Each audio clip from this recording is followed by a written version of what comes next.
భూపాలపల్లి మండలం కమలాపూర్ గ్రామానికి చెందిన బానోతు దేవేందర్ చందన దంపతులు వ్యవసాయ కూలి పనులు చేసుకుంటూ జీవిస్తున్నారు. వీరికి రిషి జశ్వంతులు ఇద్దరు కుమారులు ప్రభుత్వ పాఠశాలలో చదువుతున్నారు. భర్త పిల్లలు అనారోగ్యాల బారిన పడడంతో చందన కొన్నాళ్లుగా కిస్తీలు కట్టలేకపోయింది. దీనిపై ఫైనాన్స్ యజమాని ఒత్తిడి చేయడంతో భార్య భర్తలు తీవ్ర మనోవేదనకు గురయ్యారు. చందన డిసెంబర్ 6న గడ్డి మందు తాగగా ఆమె పరిస్థితి చూసి ఆందోళనకు గురైన దేవేందర్ ఇంట్లో ఉరివేసుకుని ఆత్మహత్యకు పాల్పడ్డారు. ఈ ఘటనపై కేసు నమోదు చేసి దర్యాప్తు చేస్తున్నట్లు సిఐ నరేష్ కుమార్ తెలిపారు. సుమారు 10 రోజుల వ్యవధిలో తల్లిదండ్రులను కోల్పోయిన ఇద్దరు పిల్లలు అనాథలయ్యారు. వీరిని ప్రభుత్వం ఆదుకోవాలని గ్రామస్తులు కోరుతున్నారు.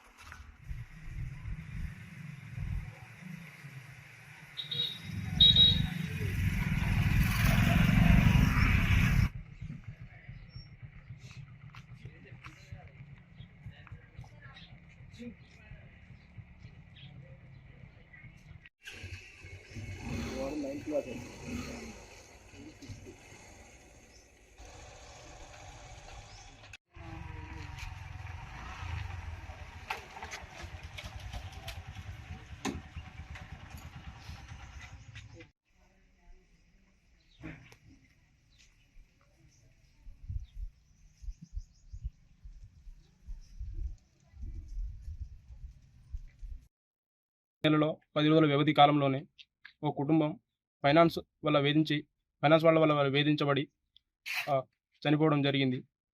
ఎలా అంటే వారు తీసుకున్న ఫైనాన్స్ ఫిన్కేర్ అని, ఐఐఎఫ్సి అని, పోతే ఇంకా బంధన్ అని, టాటా అని, ఇలా అనేక ఫైనాన్స్ సంస్థలలో ఫైనాన్స్ తీసుకొని వాళ్ళు మరి తిరిగి చెల్లించలేక, రీపేమెంట్ చేయలేక ఆందోళనకు లోనై వారు ఇలాంటి పరిస్థితిని కొని తెచ్చుకున్నారు. ఎలా అంటే ఆ బంధన్ బ్యాంకు కానీ, ఐఎఫ్సి బ్యాంకు కానీ, టాటా బ్యాంకు కానీ, పోతే ఫిన్కేర్ అని కానీ, ఇలా మొదట్లో ఒక మాట చెప్పి చివరిలో అధిక వడ్డీ వసూలు చేస్తూ వాళ్ళను ఆర్థికంగా చాలా ఇబ్బందులు పెట్టడం జరిగింది. ఎలా అంటే ఇప్పుడు మనం తీసుకున్న వాళ్ళు మహిళలకు మా ఊర్లలో తిరుగుతూ మహిళలను మాత్రమే ఒక గ్రూప్గా చేసుకొని వాళ్ళకు ఫైనాన్స్ చేయడం జరుగుతుంది. వాళ్ళు తీసుకున్న ఫైనాన్స్ ఇంట్లో కనీసం వాళ్ళ భర్తలకు కానీ, ఇంట్లో ఉన్న మగవారి కానీ తెలియకుండా ఆడవారిని మాత్రమే గ్రూప్గా చేసుకొని వాళ్ళు ఫైనాన్స్ చేస్తున్నారు. ముందు ఒక మాట చెప్పి తర్వాత రీపేమెంట్ అప్పుడు ఒక మాట చెప్తూ వారానికని, 15 రోజులకని, నెలకని, ఇలా వ్యవధి కాలంలోనే ఇలా ప్రతి వారానికి ఒకసారి వచ్చి ఇలా వసూలైనయా, పైసలైనయా అని వాళ్ళని వేధించడం జరుగుతుంది. ఈ వేధింపులో గురయ్యే బానోతు చందన, వైఫ్ ఆఫ్ దేవేందర్ 6వ తారీఖు 12/2024 రోజున వారికి వారం రోజు చిట్టి వచ్చి రీపేమెంట్ చేయమని అడగడం జరిగింది. ఆమె సకాలంలోనే పేమెంట్ చేస్తున్నప్పటికీ ఈ మధ్యకాలంలో వారి పరిస్థితి బాగోలేక అనారోగ్యాలకు గురవుతూ ఈ పిల్లల్లో ఈ జస్వంత్ అనే అబ్బాయికి అనారోగ్యం కావడం, అందులోనూ బానోతు దేవేందర్కి అనారోగ్యంతో ఉండడం, వారు హాస్పిటల్కి ఖర్చులు ఎక్కువ అవడం వల్ల రీపేమెంట్ చేయడం చాలా ఆలస్యమైంది. దానివల్ల ఈ ఫైనాన్స్ కంపెనీస్ వేధింపులు గురి చేయడం జరిగింది. ఆ వేధింపులు తాళలేక 6/12/2024న బానోతు చందన అనే ఆమె గడ్డి మందు తీసుకోవడం జరిగింది. హాస్పిటల్ 3 రోజులుగా తీసుకోవడం జరుగుతుంది. ఇప్పుడు మేము చుట్టుపక్కల ఉండే మేము ప్రధాన హాస్పిటల్లో చేర్పించడం జరిగింది.